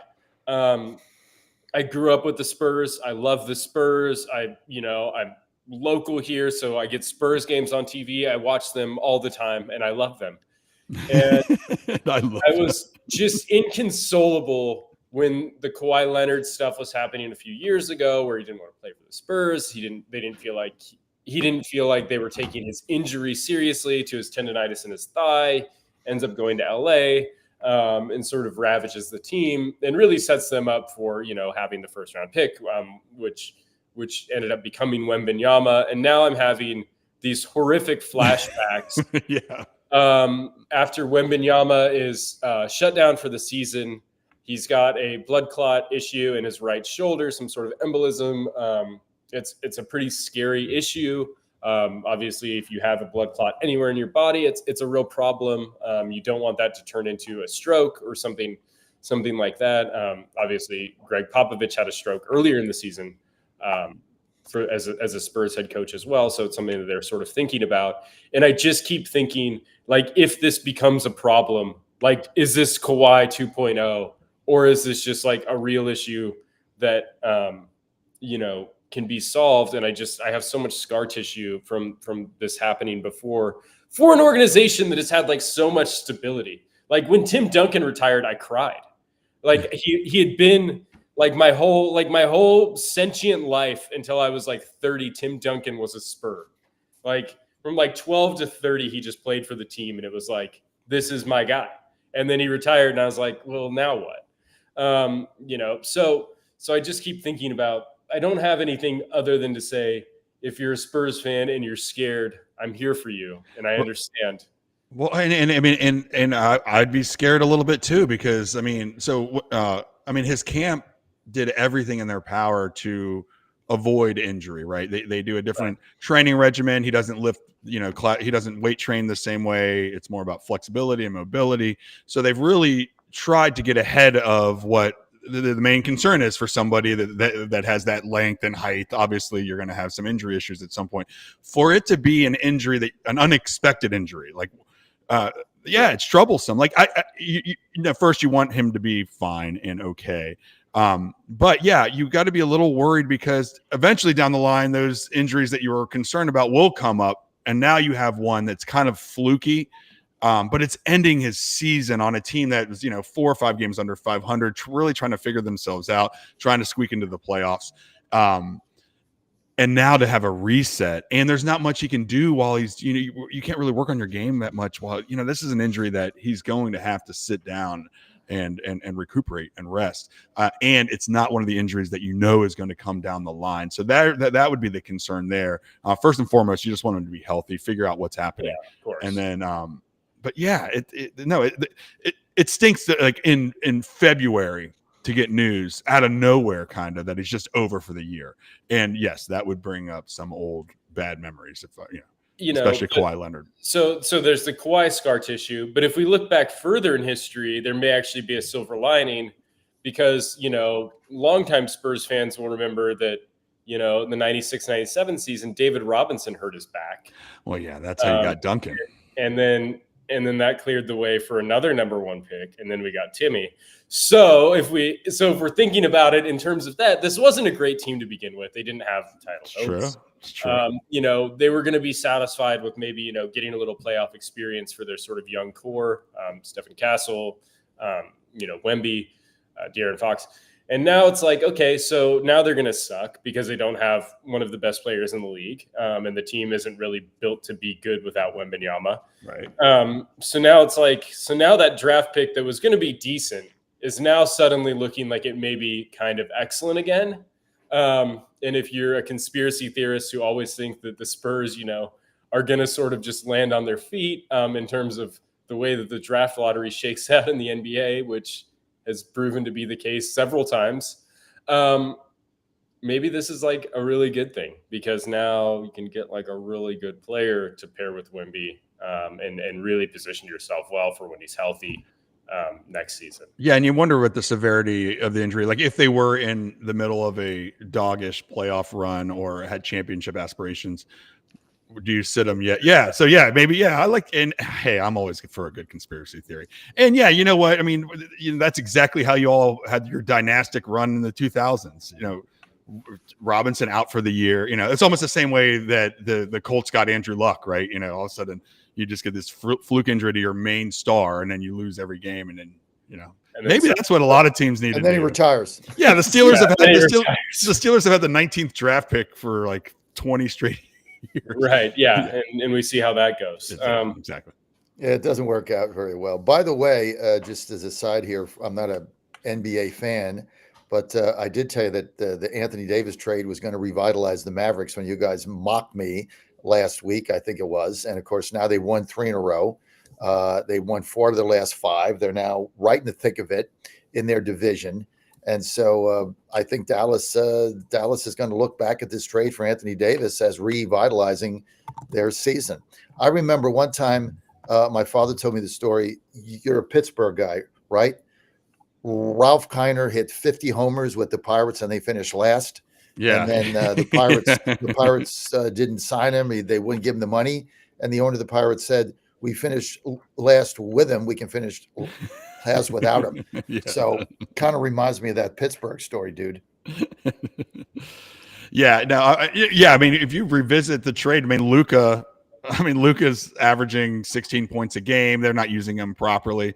But I don't think this trade was for like this season. Lakers are looking long term, and then the Mavericks. Yeah, I think they're a little bit better. Well, right now. He wasn't playing. Luka wasn't even on. The guy's not going to play defense for LA either. He doesn't play defense. He doesn't want to.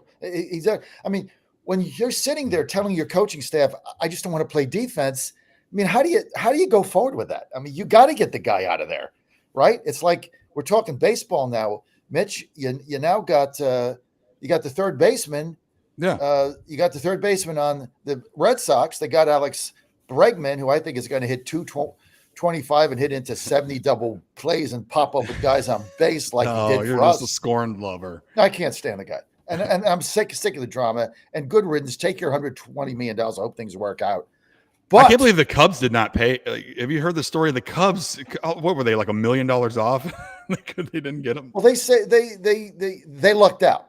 $40 million a year for 3 years for an aging player whose bat speed has gone down is an insane amount of money. I'm glad he got it. He's going to hit 225. The hell with him. But look, Devers, our guy Altuve, says, "Fine, I play second base my whole career. I'll go to the outfield, sign Bregman back."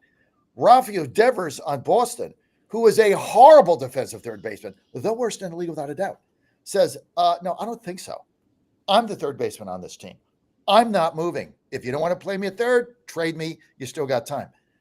I mean, That's are you ridiculous. kidding me? Right. This is the clubhouse of the Red Sox. You got a guy saying, I'm the third baseman, not Bregman, trade me. I mean, who does this? This team is going to finish. They're going to finish behind Toronto. They have no pitching, dead last. Unbelievable. I mean, what happened to the team? Altuve looks good in left field too. It's weird. He looks so little. It's so small out there. But yeah, you're right. But he'll do anything for his team. I know everyone gives you a lot of flack about the Astros, but they're the core of that team. And with what they've been through, and with obviously the scrutiny and the cheating scandals and all that, they're a unit, man. And Bregman was part of that. I mean, and it does stink. You have to go get your money. It sucks that they didn't pay him, but for the Red Sox for having a position player that won't budge when you're the worst. I mean, come on, just go to the outfield. I mean, if you were Brooks Robinson, okay, right? Now you got to figure out what to do with Bregman. You want his bat, maybe DH, maybe you put him at second base. I don't know. But you're the worst defensive third baseman in the American League. And now you're saying you're not going to move and you don't really care who they signed. And then he's trade me. If you don't want to play me at third, trade me. You still got time. I'll go anywhere where I can play third base. So if you're a Red Sox fan, I mean, look, I've always preached this. Culture on a baseball team means so much because you're together, Mitch, for 7 months, right? Yeah. They start in February, March, April, May, June, July, August, September, October. 9 months you're together. You play with spring training, and if you make the playoffs, you're playing over 215 games together. And you got to have a culture, and the Red Sox don't have it. And if I'm Alex Cora, I mean, I'm like, what? I'm in spring training, and I got a guy saying, trade me if I don't play the position that I demand to play, even though defensively I'm a clown show out there. Everything hit to me is like, wow, he actually made a play. I don't see how you build a winning culture with somebody telling you they're not going to move their position. And they're going to need, because you brought it up, the Red Sox, their pitching is what they're going to struggle with. They have a hell of a lineup, but they're going to have that game. They're going to have those games where you're going to have to score 5 or 6 runs to win any game in a hyper competitive division. The Yankees players are growing their facial hair. You got the Orioles. Yeah. Can we talk about culture matters? Yeah, dude. The Yankees finally getting with the time. That's why I brought the mustache today. And now they have breaking news as of the last couple of days is that Yankees players will be able to wear a full beard so long as it is trimmed and neat. You know what, man? Finally, I feel bad. Garrett Cole, I like it when they go. Some of them look good when they take the facial hair off. Mm-hmm. But Garrett Cole has that baby chubby. I've got it too. That's why I grow a little bit out too. When he had to shave it off, all of a sudden you saw 4 chins. It's just like, oh, I'm so sorry, Garrett. I'm so sorry. Who was it? The Red Sox dude with the long hair from the 2004. Johnny Damon. When Damon had to go. Yeah, so finally they caught up with the times. Well groomed. You don't need any mangy stuff going out there, but it just makes sense, especially in this era where, every bro has, some beard going on. Has a beard. John, I know your team clean shave. Thoughts on the Yankees finally reversing course on their facial hair restrictions? Old guy rant. Who cares? I mean, who cares? All right. That's about what the Yankees. He's got a snapback on. He's got a snapback on. I could care less. I mean, just go keep spending the money. I mean, the bigger problem in baseball isn't that you can't have a beard if you play with the Yankees. The biggest problem is the LA Dodgers are spending $2 billion signing up every player. And if baseball doesn't figure this out, I mean, you're going to have a handful of it's destroying the game. And there's got to be a salary cap. They don't have the courage or the vision. The leadership in MLB baseball, those suits in New York are brain dead. All of them. None of them ever played the game. None of them get it. Manfred is a disaster. He goes up there on the draft. Everybody hisses him off the stage. He gets roundly booties and trying to do like magic at bats now. He's a freaking moron that doesn't understand the game. and they don't have the balls to get a salary cap, which is destroying the game. It's not about a pitch clock, 20 seconds, 18 seconds, guys getting hurt. Who the hell cares if it's 22 seconds? This is ridiculous. You got to get a salary cap. So teams like Pittsburgh have a legitimate shot. And you can't have one team that just buys up every good player around the globe because they have an unlimited amount of money. And there need to be more restrictions for the reverse too, which is, in most salary cap leagues, you have to spend a certain amount. Bingo. Like, so that otherwise you get fined there. So that then you can eliminate teams like Oakland, like the Pirates, want to use this as an ATM and have zero interest in actually investing anything in a team. And that's what the Pirates do. I mean, yeah, because you get stuck with, that's the reverse of it, right? So you have $360 million payroll in LA. You've got like a $40 million payroll in Pittsburgh, but because of the disparity, they can basically cheat the game and their owners and investors can still get wealthy while robbing the fans. The Pirates literally might have one of the best pitching staffs in the league this year. They have done nothing at all in this offseason. Zero. Nothing. That's criminal. It's insane. It's insane. It's nuts. And I feel like my wife, who I gaslight all the time, I feel like I've been gaslit, with this baseball crap. People with the salary cap. I'll have people just because they're fans of the Yankees or Dodgers, the smartest people in the world tell me to my face that it's a free market. This is the way it should work. I'm like, what are we talking about here? It needs to be a level playing field. Have you ever seen Pittsburgh in a playoff environment when they sell out? It is amazing. When Cleveland is good, it's amazing. When Oakland is good, it's fun. Kansas City. Jesus. Well, what they've done, and this is why I agree 100% with the minimum salary, Nate, because it's got to go both ways. Yeah. Right. But what they've done is, they figured out with a $40 million payroll, because they're getting a take of every team that they go or play. Right. There's a minimum take you're going to get. It's just like you're not you're just not getting the revenue from the TV and the people that come to your stadium. Every visiting team comes in there, you're getting a take of that. You go on the road, you get a take. So they figured out, if I spend $40 million and I average, 1.5 million fans, which is about the bottom tier now, me and five, I'm going to be able to make a lot of money. And so why bother to put a product on the field? This is what the suits in New York have allowed this game to become. It is a disservice to the fans. And if you're a Yankee fan, you don't care. If you're Steve Cohen that, stole money from, I should say stole it, that, hedge fund guy that pushes paper around it. He's a billionaire, screwing the little guy forever. Except for Bonilla, Bobby Bonilla, your jobs to China. So these guys do. And now he's paying Soto $750 million, $1 billion. I mean, it's ridiculous. You're destroying the game for the fans, but they don't have the courage. They don't have the courage. And for the Players Association, if they had the vision that Gene Upshaw had, or the vision that the guy that did this in hockey had, which is a rising tide lifts all boats. Everybody will be better off if we can even this out and smaller market teams have an opportunity to be successful. And right now they don't. Yeah, Kansas City comes around every now and again, but they're going to lose all their players to the Dodgers and the Yankees and the Mets. It's weird.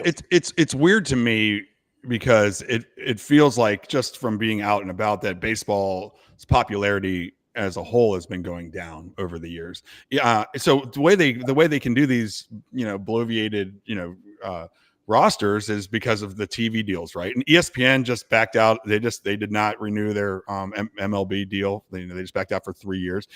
If you see other outlets doing that too, the money for baseball is going to start to dwindle a little bit, I would think, and they're going to have to come up with a more competitive model because the sport itself is fledgling. I mean, it's fun in September and October, and it's fun if you're rooting for your team. But for the average person, I just don't hear anybody talking about baseball. And Manfred needs to get better, and the TV money might start dwindling out. I mean, it's the local TV contracts that allow it. Like, so LA and New York, they have these crazy Comcast in Philadelphia. But that's going to start going away with the streaming and the new stuff. So I mean, they're going to have to figure something out. And the fact that we keep getting told that a salary cap just makes no sense is just crazy. Like, why wouldn't you want all 30 some teams to be competitive? Well, why does it make sense for hockey, basketball, and football? I mean, if you look at the hockey model, right? I've now become a hockey fan. I mean, or the football model. I mean, you have a salary cap that you got to operate within. And if you don't do it the right way, you're punished. Like, look at the Penguins. They're stuck. They got all these old players. Yeah. They wanted to keep them for the fans. That's why I go. I respect what they did. They want to keep Crosby. Their guys are getting old. They're slow. But they kept them for the fans, and now they're just in a pickle. And I you know, but I still go to the games because I respect what the Penguins have done. They said, we are not going to deprive you of the fans you love. You are going to go to a Penguins game, and you are going to be able to see Crosby and your favorite players, even though they're aging. We're going to keep them around because we respect the fans. That's why I'm a Penguins fan. Okay, as bad as we are, we're not going to make the playoffs, but they respect the fans. You can't do that in baseball. It's complete disrespect to the fans. You root for somebody, you know, they get offered more money, they go, and it's just a continuing cycle. And look, I'm glad Alonso signed back with the Mets.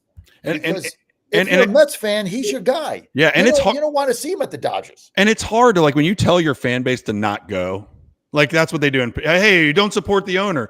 Well, I mean, come on a Saturday afternoon with your family, tickets are $15. I mean, it's fun to go to the ballpark. I mean, that is what you're going to do. So you're not going to boycott your team. MLB needs to be better about it and just make it fair. Like it's crazy. And the fact that it's not even close to happening. It's not even close. It's getting worse. I mean, we have LA just exploiting every rule. I mean, they're doing it within the system with the collective bargaining agreement, but it's nuts. I mean, their payroll might be $385 million by the end of the show.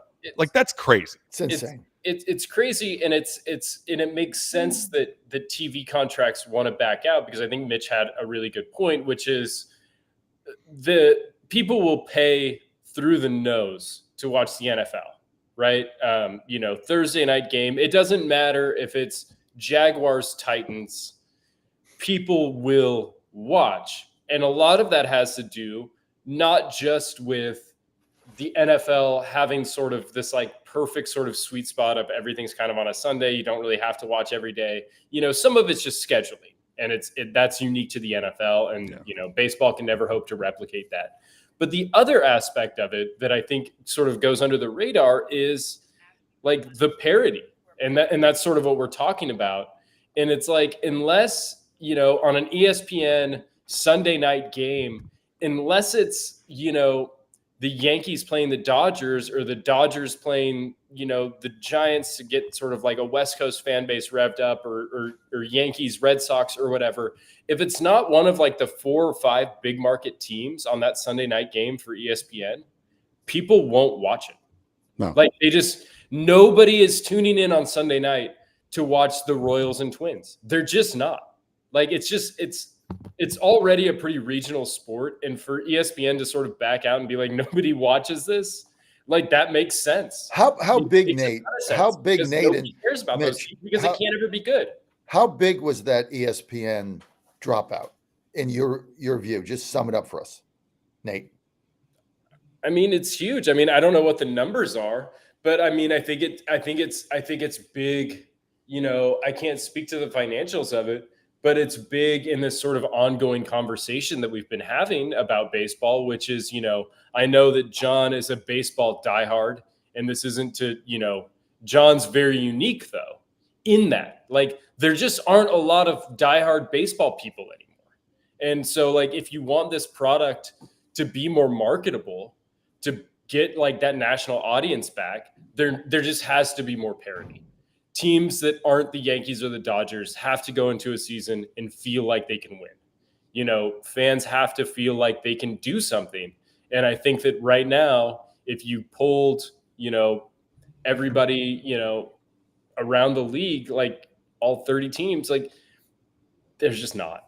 Like, people just don't feel like, like if you play in the NL West, I don't think that you look at this and think like, oh, we have a real path to the World Series if you're the Giants or Diamondbacks, because the Dodgers are also right there. And I think that that's really the biggest deterrence for just like casual sports fans. It's like, why am I going to slog through 162 games of a regular season that mean nothing? That mean nothing to me. And it does stink that they've taken it off that ESPN Plus platform, because if you got, so I have ESPN Plus because WVU every baseball. I mean, you have to have it, right? Like for casual fan. Now you're losing baseball games. I mean, Manfred says it's because the pay to play model is not going to work, but I think with ESPN, I think it's a couple things too. Their bloviated NBA their TV deal with the NBA is just ridiculous, and NBA's product stinks, and so they're losing money, so they got out of the MLB game. But I'd be interested to see where it goes, and it feels Netflix-ish. Like Netflix is about to take over the world anyway. They're trying to do NFL, so why not get the MLB for a fraction of what it would have been worth, because they need to go somewhere. But I think it's a big deal. But that's probably what we need to. That's the only way to level this thing out, because Nate brought it up. Nobody cares about anything else. Their money is already coming in because of their local contracts, so their payrolls are set. They don't even have to put a good product together. Mitch, you nailed it. And Right. if you look at what ESPN, I think it's a disaster for the MLB losing that, because your pay to play model is for people like me, right? I'm willing to pay MLB app, whatever it is, for the season series, which I don't know, and how much is that? It's like $180. I mean, it's not cheap. Yeah, for the Right. But for a fan like you, it could be $400 and you pay it. Yeah, I mean, because I'm an Astro fan and I'm out of town and I want to see my team. Period. I'm gonna pay it. I want to see it on my phone when I'm home, on TV. Ann and I watch every Astro game every night, every day, 162. But Ann and I are not your average fan out of town. 100%. Okay, so we're going to pay for that. What ESPN did is allowed the casual fan to come in on whatever they had the game, Sunday night or whatever. I think it's a Tuesday night game or something. They allowed the casual fan that has cable and ESPN to come in and watch the game on ESPN for free. And so that's how you get people involved, and your kid watches it with you, and it's kind of fun. And who's playing? Kind of like when I grew up, there were no apps. You couldn't follow your out-of-town teams. There was the Saturday game of the week on NBC. Mm-hmm. And my father and I watched every Saturday game on NBC, even though we had the Yankees and the Mets, Channel 9, Channel 11, every game. But if you wanted to see two teams that didn't play the Yankees or the Mets, that was your option. And we watched every Saturday game as a kid growing up. It was cool. That's awesome. Yeah. And it gets you involved. Now that's gone away.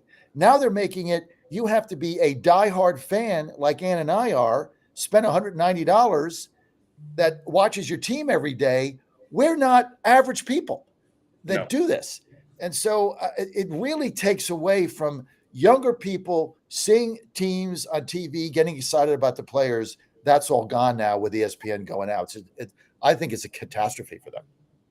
Yeah, I mean, I agree. And I mean, I think it's speaking to, the conversations we've been having about baseball is dying, certainly not in the eyes of the diehard fans, and John will always bang the drum for baseball. But I think just, in the world at large, in the country at large, like it's a sport that is losing its following quickly and needs to figure out a way to make the game better. And I think that John's right. It goes beyond just like pitch clock. Like it's not a boring product because the game was 15 minutes longer 10 years ago than it is now. It's a boring product because people just don't feel like their teams can win. If you're the Miami Marlins, like you just don't look around and think like this is our season, in the same way that you can with football or basketball.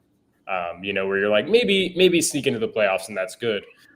Baseball just doesn't always feel like that. Or hockey, right? Outside of a handful this season, a handful of, really bad teams, Blackhawks, San Jose, there's a handful.